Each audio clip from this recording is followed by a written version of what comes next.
Zdravím vás, moji priatelia z scrapbookingu.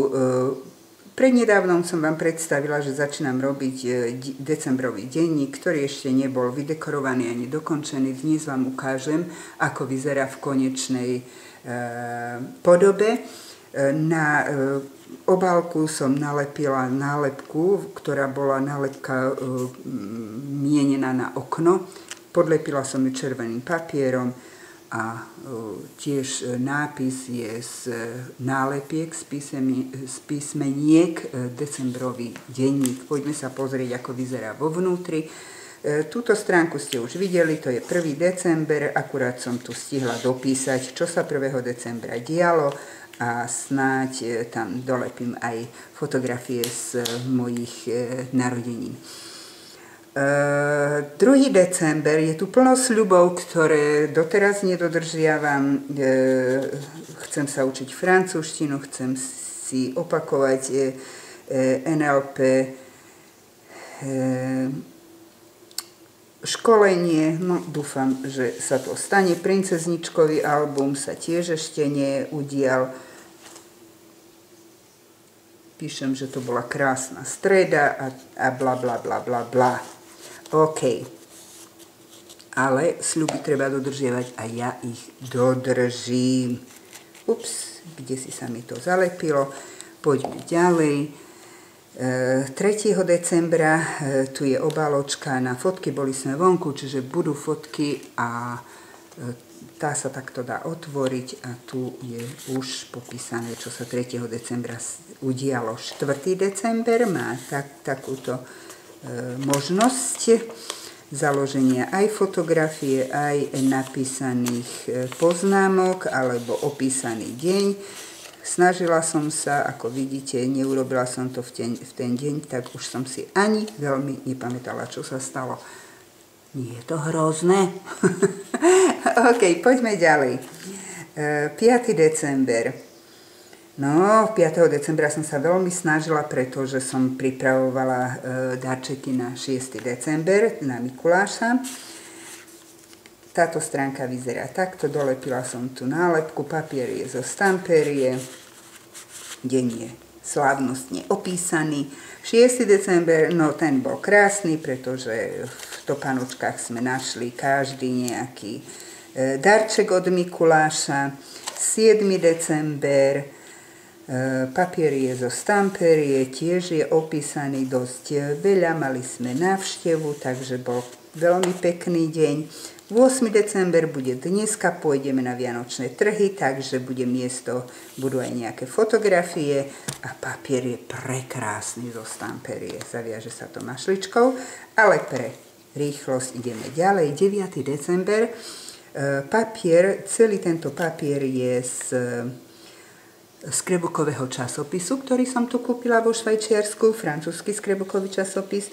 Vystrihla som tohto snehuliaka, za snehuliaka príde táto, povedzme, mandala. Mandala pre šťastie nie, otvorí sa priklopka a za ňou je možnosť na fotografie a na napísanie. Ďalšia strana, 10. má takýto rám, v ktorom je zase možnosť na opísanie dňa. A týchto jeleňov som nakreslila, alebo obkreslila, lepšie povedané, a vystrihla pred 3 rokmi. A stále som ich nepoužila. Teraz som ich našla medzi papiermi tu, vo Švajčiarsku, odloženými.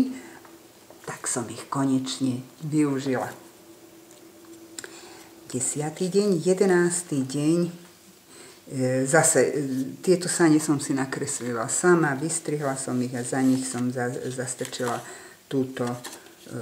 tento obrázok vystrihnutý zo stamperia papierov.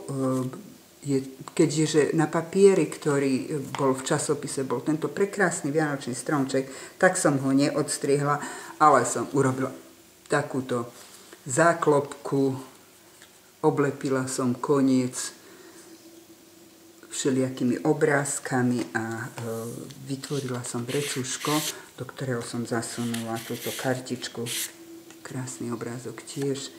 na ktorý sa bude dať opísať 11. deň. 12. má jednoduché vrecuško, v ktorom je táto kartička. A vrecuško je, možnosť je ísť za týmto obrázkom a vrecuško je aj tu hore. Tak. Ďalšia strana. Základný papier je z časopisu a obrázky sú z nejakého skrebukového papiera vianočného. Všetky boli na jednom tak rozhádzané, tak som ich všetkých povystrihovala a takto som ich použila. Tu je možnosť písať, aj tu je možnosť písať krásny vianočný stromček. Trochu som ho dozdobila hviezdičkami z nálepiek. A tu som vytvorila na 14. deň obaločku, v ktorej je zase zložený papier. Papier som pofarbila kávou, trošku som ho opečiatkovala a máme čosi na poznámky trošku.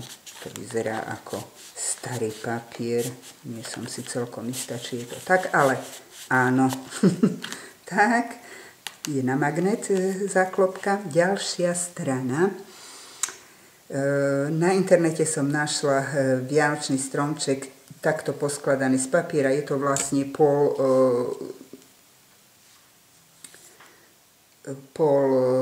kruhu, ktorý je takto poskladaný. Tu som vytvorila vrecuško s papierom na opísanie dňa a takéto milúčké obrázky sú zastrčené za týmto vianočným stromčekom. Veľmi sa mi páčil obrázok z časopisu, bol trošku dlhší, som ho rozstrihla, ale veľmi pekné zátišie vianočné, tak som ho použila ako dekoráciu na túto stránku a spodok som vytvorila vrecuško, do ktorého je zase tento kávou obliatý papier 17. deň. A tieto nálepky som držala už 10 rokov, kedysi som si ich kúpila v Amerike a konečne našli uplatnenie. Hovorí sa, že nech už sneží, teda aspoň toho 17. do 24. nech nám sneží. 18.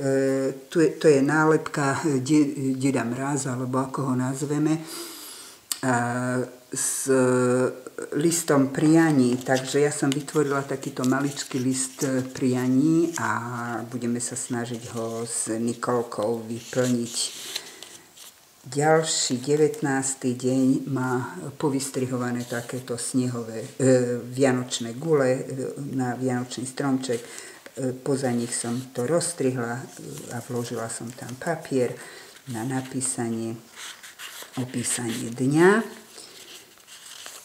Tak, to je 19. 20. deň, podobná stránka. Myslím si, že to je už môj štýl. Pokiaľ robím knihu, skoro vždy robím tak, že tie dve stránky oproti sebe trochu hrajú farebne, alebo s papierom, alebo s nejakým detailom. Nemám veľmi rada, keď sú stránky veľmi rozdielne, pretože v mojom svete to ako si rozbíja to základné, čo chcem tým papierom alebo tou dekoráciou povedať.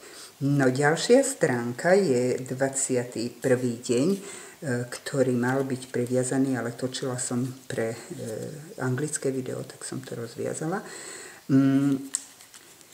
Veľmi sa mi páčila táto vianočná pohľadnica, ja som ju okopírovala už niekoľkokrát a urobila som z nej aj nejaké vianočné pohľadnice pre seba, pre rodinu.